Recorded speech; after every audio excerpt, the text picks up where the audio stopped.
आज की कहानी हमें सिंध से एक भाई ने भेजी है। आइए उन्हीं की ज़बानी इस खौफनाक कहानी को शुरू करते हैं। मेरा नाम वहाब है। मेरा ताल्लुक़ सिंध के एक छोटे से गांव से है। ये कहानी जो मैं सुनाने जा रहा हूँ वो आज भी मेरे दिल और दिमाग में जमी हुई है। लेकिन इसकी शुरुआत बहुत पहले मेरे बचपन से होती है। मैं 3 भाइयों में सबसे छोटा हूँ। मेरा बचपन आम गांव के बच्चों की तरह गुजरा। मिट्टी के आंगन, कच्चे मकान, दरख्तों के साए और शाम ढले गलियों में गूंजती अजान की आवाज़ के साथ खेलते कूदते दिन। गांव की सड़क ज़्यादा बड़ी नहीं थी, लेकिन लोगों के लिए वही दुनिया का मरकज़ थी। घरों के सामने मिट्टी के थड़े थे, जहां शाम को मर्द बैठकर बातें करते और औरतें घरों के आंगन में चूल्हे जलाती थीं। मेरे अब्बू मोहम्मद आसिफ इस गांव में सबको जानते थे। वो सीधे साधे आदमी थे। एक छोटी सी करियाने की दुकान चलाते थे जो चौक पर थी। लोग सिर्फ सामान लेने नहीं आते थे, बल्कि उनके पास बैठकर बातें करते, गांव की खबरें सुनाते और कई बार अपनी परेशानियां भी बयान करते। अब्बू को सब एक काबिले भरोसा आदमी के तौर पर जानते थे। उनकी दुकान छोटी थी, मगर बरकत बड़ी थी। मैं अक्सर शाम को उनके साथ बैठ जाता और दुकान के काउंटर पर बैठकर ग्राहकों को देखता। मुझे उस वक्त लगता था कि ये दुकान सिर्फ सौदा बेचने की जगह नहीं, बल्कि गांव का दिल है, जहां सबकी धड़कनें मिलती हैं। मेरी अम्मी एक घरेलू औरत थीं। वो ज़्यादातर घर के आंगन में मसरूफ़ रहती थीं।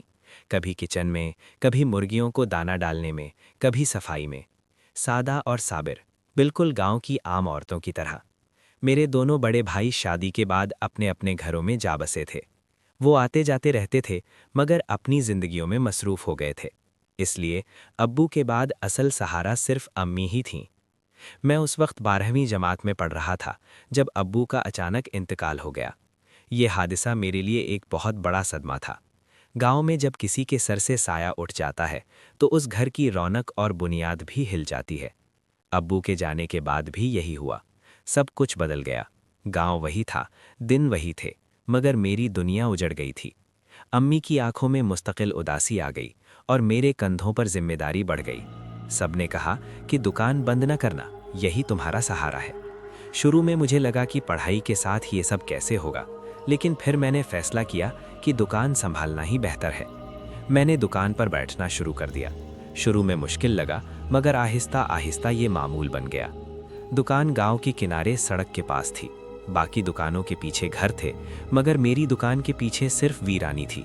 घनी झाड़ियाँ, बेरी और कीकर के दरख्त और ऐसी सुनसान जगह के दिन में भी कोई अंदर जाने की हिम्मत न करे।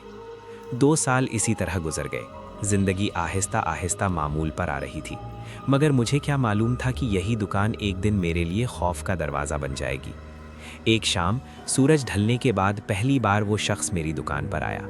सफ़ेद दाढ़ी, सफ़ेद कपड़े, झुकी हुई नज़रें। उसने कुछ सामान खरीदा, पैसे रखे और खामोशी से चला गया। मैंने सोचा कोई मुसाफिर होगा, लेकिन वो बार बार आने लगा। हमेशा रात के वक्त, हमेशा खामोश और हमेशा दुकान के पीछे की तरफ जाता। मेरा शक बढ़ने लगा, क्योंकि वहाँ तो कोई आबादी नहीं थी।